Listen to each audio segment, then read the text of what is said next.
अस्सलामुअलैकुम मेरी जान, कैसे हो सब। तो वेलकम हो गया आप लोग का न्यूट्रल पॉट्स में। Don't forget to subscribe this channel and press the bell icon. तो आज हम आपके लिए लेकर आए हैं another excited episode of bot talks.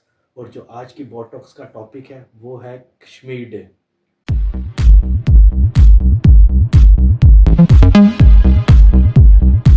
Ji Fahd भाई। हाँ जी, बड़ा अच्छा टॉपिक आपने चूज़ किया। लेकिन आपको पता है काफ़ी लोगों को यही नहीं पता कि हम 5 फरवरी या सॉलिडारिटी डे जो हम सेलिब्रेट करते हैं, कश्मीर सॉलिडारिटी डे, उसका पीछे मकसद क्या है और किस वजह से स्टार्ट हुआ ये। Apart from this I think हमें थोड़ा सा कश्मीर की स्टोरी को लेकर चलना चाहिए, पार्टीशन के टाइम से लेके। तो पार्टीशन के टाइम से पहले मैं थोड़ा सा लोगों को बताता चलूँ कि कश्मीर जो है ना, शुरू से ही लाइक इस तरह से अंडर इन्वेजन या डिफरेंट पार्टीज़ के कंट्रोल में रहा है। और कभी उसको एक तरह से खुली आज़ादी मैं नहीं समझता कि मिल सकी है। लाइक अगर मैं बात करूँ 18th सेंचुरी की, जिस टाइम जो है महाराजा गुलाब सिंह ने जो कि काबिज़ हुआ, या जिसने जब डोगरा राज यहाँ पे इम्प्लीमेंट हुआ कश्मीर में, वहाँ से हम बात स्टार्ट करते हैं। 1845 से पहले जब महाराजा गुलाब सिंह जो था वो आपने देखा हुआ है मंगला फोर्ट। हाँ जी। मंगला फोर्ट में वो रहता था, लेकिन आहिस्ता आहिस्ता उसकी दोस्ती यारी जो है वो बड़ी महाराजा रंजीत सिंह से। तो महाराजा रंजीत सिंह ने उसको जो है ना, वो जम्मू वाला पार्ट उसकी जो है ना हुक्मरानी उसको सौंप दी। महाराजा रंजीत सिंह की सल्तनत तो बहुत बड़ी थी ना, उसमें सिर्फ जम्मू का पार्ट उसको दिया गया क्योंकि वो उसी की सराउंडिंग्स में आता था। अच्छा, बट महाराजा गुलाब सिंह की इंटेंशंस जो थी वो इतनी मतलब प्योर नहीं थी। वो सिंसेयर कह लें कि इतना सिंसेयर नहीं था उसका। जम्मू की हुकूमत लेने का मकसद ये था कि हम आहिस्ता आहिस्ता मैं अपनी सल्तनत को एक्सपैंड करता जाऊंगा और ज़्यादा जगह पे कब्जा करता रहूँगा। लेकिन ये वक्त आने से पहले ही महाराजा रंजीत सिंह का इंतकाल हो गया। तो उसकी जो वाइफ थी और उसका जो बच्चा 7-8 साल का था, वो हुक्मरान बन गए उस वक्त। तो गुलाब सिंह ने जो है इनको मजबूर किया, महाराजा रंजीत सिंह की बेगम को, कि आप अंग्रेज़ों के साथ जंग करें। वो जंग करवाई, और जंग करवाने का नुकसान ये हुआ कि ये लोग बुरी तरह हार गए। जब ये हार गए अंग्रेज़ों से, तो अंग्रेज़ों ने कहा जी हमने तो ऐसे तो आपकी जान नहीं छोड़नी, हमें आप तावान दें क्योंकि हम जंग जीते हैं। और तावान देने के इनके पास पैसे नहीं थे। तो इन्होंने किया क्या, एग्रीमेंट इनका क्या हुआ कि रावी से लेके सतलुज तक की जो ज़मीन है वो हम अंग्रेज़ों को दे देते हैं। उस एग्रीमेंट में ये भी हुआ जो अंग्रेज़ों ने महाराजा गुलाब सिंह के साथ किया कि हम जो है आपको सतलज से लेके सॉरी चनाब से लेके और रावी तक का एरिया हम आपको दे देते हैं, ठीक है। और जब लाइक जम्मू का एरिया उस पर वो काबिज़ होगा। लेकिन कुछ अरसे बाद, लाइक कह लें कि 1845 में महाराजा गुलाब सिंह ने उससे जो है अंग्रेज़ों से ये जगह ख़रीदी, बाकायदा कश्मीर का एरिया भी खरीदा। तावान जो दिया गया, तावान तो उसको दिया ना, लेकिन बाद में इसने रफली जो correct me if I am wrong 7.4 million या 7.5 मिलियन उस टाइम पे अगर हम देखें तो उसने कश्मीर भी खरीद लिया। अब महाराजा गुलाब सिंह जो था वो ओवरऑल जम्मू एंड कश्मीर का हुक्मरान बन गया, काबिज हो गया। तो ये अब हमारी एक छोटी सी स्टेट बन गई जिसको हम जम्मू एंड कश्मीर के नाम से जानते हैं। फिर उसके बाद हम थोड़ा फ्यूचर में आए, थोड़ा फास्ट फॉरवर्ड इसको करें तो तहरीक आज़ादी के करीब अगर हम आ जाएँ 1930 में आ जाएँ, लाइकली टू से 90 ईयर्स आफ्टर इन्वेजन ऑफ या हुक्मरानी जो है उसकी महाराजा गुलाब सिंह की हुक्मरानी के बाद 1930 तो हम उस दौर पर नहीं, करारदार पाकिस्तान हम बहुत आगे आ गए हैं ना, लाइक तहरीक आज़ादी पे आ गए हैं हमने। अब कश्मीर के जो जो समरी थी थोड़ी सी फालतू, उसके बाद बहुत सारे लोग आए गए होंगे, लेकिन ये डोगरा राज जो अभी तक मैं समझता हूँ कि जिसने ये काम ख़राब किया आगे आके, वो यहीं से स्टार्ट हुआ था 1845 से। तो ये कश्मीर का मसला मेरे नज़दीक ये बहुत पहले से चलता आ रहा है। अब जब तहरीक आज़ादी में सम हाउ इसका फ़ैसला हो जाना था, लेकिन वो कुछ उसमें बहुत से फैक्टर थे जिसकी वजह से फ़ैसला ना हो सका। खैर 1930 में जब आपको पता है कि तहरीक आज़ादी एक आहिस्ता आहिस्ता उभरना शुरू हुई, तो ज़ाहिर बात है इस रीजन में कश्मीर भी एक स्टेट है और एक उसका एक बड़ा मुकाम है, और हम पाकिस्तानी तो उसको अपनी शहरक मानते हैं। अच्छा, वहाँ पे भी 2 लीडर ऐसे उभरे जिन्होंने उनकी कमान संभाली कश्मीरी अवाम की, जिसमें एक शेख अब्दुल्ला थे, ठीक है, एक चौधरी गुलाम अब्बास थे। अब ये दोनों, इनमें से मैं आपको बता देता हूँ कि चौधरी गुलाम अब्बास जो थे वो थोड़ा सा मुसलमानियत को जो है वो थोड़ा सा फ़रोग़ दे रहे थे, वो इस्लामिक कल्चर उसमें ज़रा थोड़ा ज़्यादा था। और शेख अब्दुल्ला जो थे वो ज़रा सेकुलरिज़म को ज़्यादा पसंद करते थे। लेकिन समहाउ इन दोनों ने आपस में मिल के 1932 में मुस्लिम क्योंकि ज़ाहिर बात है मुस्लिम लीग की बुनियाद भी रखी जा चुकी थी। इन्होंने उस स्टेट में मुस्लिम कॉन्फ्रेंस की बुनियाद रखी, जिसको इन दोनों ने मिल के चलाया। अब एक लीडर अपने आप को समझ रहा था जम्मू का और एक कश्मीर का। लाइक शेख अब्दुल्ला को अगर हम कंसिडर करें तो वो कश्मीर को आप दे दें, और जो थे आपके चौधरी गुलाम बाज़ साहब वो आप दे दें जम्मू को। अच्छा, क़ायद आज़म ने भी 2 दफ़ा विज़िट किया है। अब 1932 में जब इन्होंने मुस्लिम कॉन्फ्रेंस की बुनियाद तो रख ली, उसके बाद आते गए तो 1936 में जो है ना, क़ायद आज़म को तो पता था कि नेहरू आइडियोलॉजी और गांधी आइडियोलॉजी उन सब का पता था। उन्होंने इन दोनों लीडर्स को बड़ा समझाया, शेख अब्दुल्ला ख़ास तौर पे, कि आप नेहरू के पीछे ना लगें, क्योंकि उसका झुकाव शेख अब्दुल्ला का नेहरू की तरफ थोड़ा ज़्यादा था। तो एनी हाउ 1932 में जो मुस्लिम कॉन्फ्रेंस बनी वो आहिस्ता आहिस्ता जाके 1939 में नेशनल कॉन्फ्रेंस के नाम में तब्दील हो गई। एनी हाउ उसके बाद जब 1941 में ज़ाहिर बात है तहरीक आज़ादी आहिस्ता आहिस्ता आहिस्ता ज़ोर पकड़ती गई, जब ज़ोर पकड़ती गई तो ज़ाहिर बात है अवाम में इंटेंशंस आई कि हमने पाकिस्तान की तरफ जाना है या इंडिया की तरफ जाना है, व्हाट्सोएवर। तब तो पाकिस्तान इंडिया का नाम इस तरह से नहीं था, लेकिन ये था कि एक पार्टीशन, मुसलमानों के लिए अलग से एक सल्तनत चाहिए, ठीक है। तो उसकी तरफ झुकाव, और कुछ इंडियन जो हिंदू थे उनका झुकाव थोड़ा दूसरी तरफ था।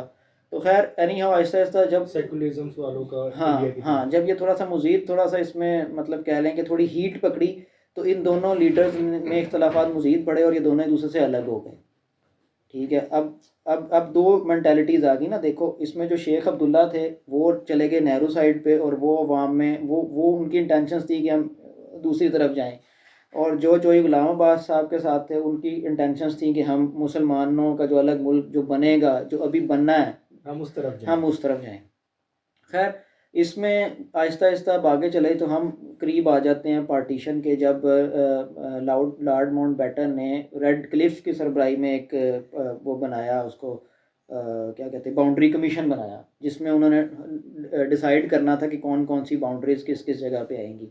अच्छा, उस जगह पे क़ायद आज़म चूँकि कानून की हुक्मरानी को बड़ी फोकियत देते थे, तो उन्होंने भी यही उस टाइम सोचा कि अगर रेड क्लिफ यहाँ पे आया है तो इतनी बड़ी मुमलिकत का एक फ़ैसला होने लगा है, 2 पार्ट्स में वो डिवाइड होने लगा है, तो इसमें दे वर नॉट कंसिडरिंग कि कोई इसमें 2 नंबरी होगी, लेकिन उसमें इंतहाई हद तक 2 नंबरी हुई। ख़ुसूसन ये है कि अगर मैं थोड़ी सी डेप्थ में जाऊँ तो लॉर्ड माउंटबेटन के बड़े अच्छे ताल्लुकात थे नेहरू के साथ, और लॉर्ड माउंटबेटन की वाइफ का कोई प्लेटोनिक मतलब कह लें कि लव अफेयर भी था। अगर मैं उसको, खैर ये किसी दूसरी तरफ चली जाएगी बात नेहरू के साथ। एनी हाउ, जब उसके बाद अगर आप देखें तो उस टाइम 2 चीज़ें तो बड़ी गलत हुई, एक गुरदासपुर और एक पठानकोट, जो कि पाकिस्तान के हिस्से में आ रहे थे नेचुरली, उसको मतलब आर्टिफिशियल तरीके से या 2 नंबरी करके इंडिया के खाते में डाला गया। अच्छा, लेकिन उस वक्त तक मुस्लिम लीग को ये नहीं पता था कि कश्मीर भी उनके हाथ से जा सकता है, ठीक है। लेकिन वहाँ पे कश्मीर का जो अब बात आ जाती है, फिर मैं डोगरा, देखें लीडर्स की बात तो मैंने आपको बता दी, लेकिन उनका राजा तो वही है ना जो डोगरा राजा गुलाब सिंह के वहाँ से चलता आ रहा है। हाँ जी। तो अच्छा, उस वक्त जो जम्मू एंड कश्मीर का हुक्मरान था ना, लीडर्स की बात तो मैं आपको ऑलरेडी बता चुका हूँ। जो हुक्मरान था वो महाराजा हरी सिंह था, जो महाराजा हरी सिंह उस वक्त था यहाँ पे ना। तो ज़ाहिर बात है वो हिंदू था, तो उसका झुकाव तो था इंडियंस की तरफ ज़्यादा, हिंदुओं की तरफ ज़्यादा, कि हम नेहरू के साथ को सपोर्ट करें। लेकिन 80% पॉपुलेशन मुस्लिम्स की थी, तो वो इतनी जल्दी वो डिसाइसिव तो था, लेकिन वो डिसीजन नहीं ले सकता था। उसने एक कह लें कि एक पत्ता छुपा के रखा हुआ था कि मैं एंड टाइम पे प्ले करूँगा। हालात ख़राब हुए तो वो क्या था, स्टैंड स्टिल एग्रीमेंट। वो ये था कि मैं स्टैंड स्टिल एग्रीमेंट लॉन्च कर दूंगा दोनों के अभी हमें आप अलग ही रहने दें, जब तक हम डिसाइड नहीं करते कि हमने किसके साथ जाना है, हमें स्टैंड स्टिल एग्रीमेंट पे रहना चाहिए, ठीक है। तो उसने क्या किया, एंड टाइम पे आके ना 12 अगस्त को उसने स्टैंड स्टिल एग्रीमेंट प्रपोज कर दिया दोनों स्टेट्स को, पाकिस्तान को भी और इंडिया को भी। तो पाकिस्तान को तो कोई इतराज़ नहीं था, उन्होंने तो उसको बड़े अच्छे तरीके से उसको एग्रीमेंट को अप्रूव किया, साइन किए और भेज दिए। जो जवाहरलाल नेहरू वाली साइड के लोग थे वो अड़ गए। उन्होंने कहा जी हम इसको तब एक्सेप्ट करेंगे जब आप हमारे साथ इल्हाक का ऐलान करेंगे, फिर हम आपको इस चीज़ की एक्सेप्टेंस दे देंगे कि चलें आप जितना टाइम लेना है आप ले लें। ठीक है, ये तो वही डिसीजन ही हो गया फिर। डिसीजन ही हो गया ना, लेकिन वो उस चीज़ को मतलब उस पर एग्री नहीं थे समहाउ। तो उसके आगे मूविंग फॉरवर्ड जब करीब आते गए, हालात मज़ीद ख़राब होते गए, तो एक तहरीक उठती है समहाउ। जो काफ़ी लोग थे ना, जो पॉपुलेशन थी, जो आप जैसे और मेरे जैसे लोग थे, जो आम आवाम थी, वो उनको भनक पड़ गई थी कि हमारे जो महाराजा हरी सिंह है, इसकी इंटेंशंस क्या है। तो एक आपने नाम सुना होगा पूंछ का, जी जी जी। जिसमें अक्सर जो कशीदगी रहती है पूंछ सेक्टर का, हाँ जी। वहाँ से एक तहरीक उठी कि जी हमें हम 80% मुस्लिम्स हैं, हमें डिसाइसिव होना चाहिए, हमें पाकिस्तान के साथ जाना चाहिए। ठीक है, और जब आहिस्ता आहिस्ता ये ज़ोर पकड़ती गई, तो जो डोगरा राज है, जो डोगरा सिपाही हैं, उन्होंने अच्छी खासी कत्लो गारत शुरू कर दी इन लोगों की। जब ये तहरीक पकड़ती गई, तो फिर इन्होंने अपनी मदद के लिए, हालांकि ये जो पूंछ के सेक्टर के, या जो अभी आजकल आज़ाद स्टेट हैं, जिसमें मीरपुर आ गया, बिम्बर आ गया, कोटली आ गया, आपका डडियाल आ गया, इस पट्टी के जितने भी हैं, ये उस टाइम के लोग हैं जो आहिस्ता आहिस्ता जहाँ पे ये उभरना शुरू हो गए थे लोगों के, अवाम के जज्बात कि हम डिसीजन क्यों नहीं ले पा रहे अभी तक। तो फिर जब ये डोगरा राज, जब महाराजा हरि सिंह को पता चला, उसने कत्लो गारत शुरू करा दी। जाहिर बात है, उसने आवाज़ को तो दबाना था। फिर इन लोगों ने ट्राइबल्स की तरफ रुख किया, उनको अपनी मदद के लिए बुलाया। फिर जब ट्राइबल्स आए, ट्राइबल्स ने काफ़ी हद तक इनको सपोर्ट किया, और काफ़ी हद तक उन्होंने जो है ना, ये इन इलाकों पे काबिज़ होना शुरू हो गया, जो आजकल आज़ाद कश्मीर कहलाता है। अच्छा, जब इस पे काबिज़ होना शुरू हो गया ना, फिर जब प्रेशर बहुत ज़्यादा आया, तो अल्टीमेटली प्रेशर आते ही ना, अब चारा तो कोई नहीं था महाराजा के पास, उनको तो मार पड़ना शुरू हो गई थी। उन्होंने फ़ौरन से ऊपर से नेहरू ने भी उस पर दबाव दिया कि अब तो आप हमारे साथ आ जाएं, हम मिल के इनका मुकाबला करेंगे, लड़ेंगे। तो उसने प्रेशर में आके डिसीजन दे दिया कि we want to go with the India. Okay. जब ये हुआ, तो फिर जो है ना, इंडियंस ने फौरी तौर पर अपनी आर्मी लैंड करवाई वहाँ पे श्रीनगर में। अच्छा, अब जो जंगजू इधर से आए थे ना, ट्राइबल्स थे, वो बहुत ज़्यादा कह लें कि उनमें पावर भी थी, विल भी थी, और उन्होंने काफ़ी जगह पे कब्ज़ा किया भी। लेकिन देखें, वो उनका कोई इस तरह की लीडरशिप नहीं थी जिस तरह की आर्मी में होती है, कोई उनकी सफ़बंदी उस तरह से नहीं थी, कोई उनको मैप रीडिंग का आइडिया नहीं था कि कैसे चलना है, क्या उस करना टाइम है। की टेक्नोलॉजी के लिहाज से टेक्नोलॉजी के लिहाज एडवांस से नहीं थे। समहाउ जो सुनने में आया, जो मैंने 2-3 जगह सुना भी है, कि उनको रास्ता मिला नहीं श्रीनगर जाने का।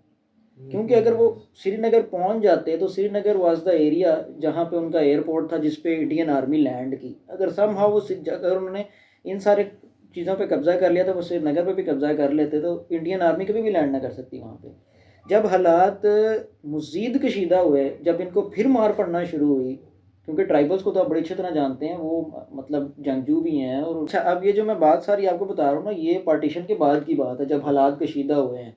फिर जब हालात मज़ीद कशीदा हुए हैं, तो जवाहरलाल नेहरू ने जाके स्टे ले लिया यूनाइटेड नेशंस में। उन्होंने कहा कि जी ये इसकी जंगबंदी कराएं, और हम इस पे जो है ना वो बैठ के बात करते हैं। उन्होंने समहाउ ये मुद्दा उठाया कि जी ये इन्होंने तो हमारे साथ साइन कर दिए हैं, ये हमारे साथ इल्हाक में आ गए हैं, तो ये कैसे, ये हमारा हिस्सा है। लेकिन यूनाइटेड नेशंस को भी पता था, पाकिस्तान ने भी अपना मुकदमा लड़ा कि यार वो डिसाइसिव उनको मजबूरन कराया गया है, अवाम वहाँ पे नहीं चाहती, आप वहाँ पे रेफरेंडम करा लें। बिल्कुल, ठीक है, यूनाइटेड नेशन का रेजोल्यूशन पास भी हुआ हुआ है। पास भी हुआ है, रेफरेंडम करा लें। अच्छा, जब रेफरेंडम की बात आई ना, तो मैं आपको भी बुक का जिक्र कर रहा था, जिस बुक का, वो इंडिया में एक बुक पब्लिश हुई है, जवाहरलाल नेहरू की बायोग्राफी है। उसमें क्लियरली लिखा गया कि जब ये प्लेबिसाइट या रेफरेंडम का फैसला यूनाइटेड नेशंस ने किया ना, तो शेख अब्दुल्ला, जिसका मैं जिक्र कर रहा हूँ, जो कि जिसका झुकाव नेहरू की तरफ था, उसने ख़त लिखा जवाहरलाल नेहरू को कि आपको पता है कि अगर प्लेबिसाइट हुआ या रेफरेंडम हुआ तो उसका क्या डिसीजन होगा।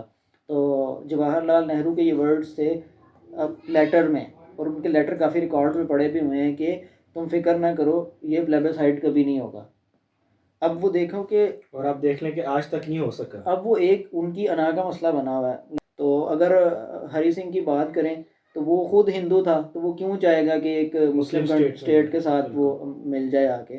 तो खैर, ये शॉर्ट स्टोरी है, जो अभी तक ये मसला, जो मैं आपको बता रहा हूँ ना, कश्मीर का मसला अभी से नहीं, ये बड़ी देर से चलता आ रहा है। लेकिन वो खुदा जाने के कब हल होगा कि नहीं। सफ़र हो रहे हैं, लोग कर रहे हैं, और अपनी ज़िंदगी वो वैसे ही गुजार रहे हैं। अब आ जाते हैं 5 फरवरी, जो हम सॉलिडारिटी डे हम क्यों सेलिब्रेट करते हैं। अच्छा, अब इस तरह से है कि इसको आम वर्ड में कश्मीरी बोलते हैं हक़ खुद इरादियत। ठीक है। कि हमें अपना आज़ादी का हक दिया जाए जो वो अभी तक मांग रहे हैं। इसको हम इसलिए मनाते हैं इस 5 फरवरी सॉलिडेरिटी डे को, क्योंकि 1990 में इंडियंस ने एक अपना गवर्नर यहाँ पे लगाया था कश्मीर में, जिसने ये एहतजाज करने वालों पे बड़े कत्लो गारत की थी, और उसका गवर्नर का नाम आई थिंक जगमोहन था। उसने बड़ी कत्लो गारत और बड़े बंदे मरवाए थे 1990 में। आई थिंक 21 जनवरी का वो दिन था 1990 का। तब जो हमारे जमात इस्लामी के एक लीडर रह चुके हैं गाजी हुसैन अहमद, उन्होंने हाँ जी, उन्होंने जो है ये प्रपोज़ किया था ये कि जी ये हमें एक कश्मीर सॉलिडेरिटी डे मनाना चाहिए, और इसको इंडोर्स किया था उस वक्त के मतलब अपोजिशन लीडर थे मियां नवाज शरीफ साहब। उन्होंने इसको इंडोर्स किया था, जिस पे उस वक्त की प्राइम मिनिस्टर मोहतरमा बेनज़ीर भुट्टो ने इसको अप्रूव किया था। तो उस वक्त 5 फरवरी 1990 से हम पाकिस्तानी ये 5 फरवरी को as a solidarity day celebrate करते आ रहे हैं। और इसमें आपने देखा होगा कि जो हमारे पॉइंट्स हैं जो पाकिस्तान और आज़ाद कश्मीर को मैच करते हैं, उस पर एक मतलब हाथों की एक चेन बनाई जाती है। बिल्कुल ऐसे ही है। तो वो ये 5 फरवरी तब से हम मनाते आ रहे हैं, तो ये इसके पीछे स्टोरी है। तो उम्मीद करते हैं कि बोट्स आर्मी को नॉलेज मिली होगी कि हम 5 फरवरी क्यों मनाते हैं। तो उम्मीद करते हैं कि आप इस वीडियो को लाइक करेंगे, कमेंट करेंगे और लोगों के साथ ज़्यादा से ज़्यादा शेयर करें, ताकि उनको इन्फॉर्मेशन हो कि हम 5 फरवरी आखिर मनाते क्यों हैं। तो आप लोग भी, हम सब दुआ गो हैं कश्मीरी भाइयों के लिए। जैसे कि कहा जाता है कि पाकिस्तान की शाह रग गया कश्मीर, तो हम सब उनके लिए दुआ गो हैं। आप लोग भी उनके लिए दुआ करें। तो मिलते हैं हम आपसे नेक्स्ट वीडियो में, तब तक के लिए अपना ख्याल रखें। अल्लाह हाफिज़।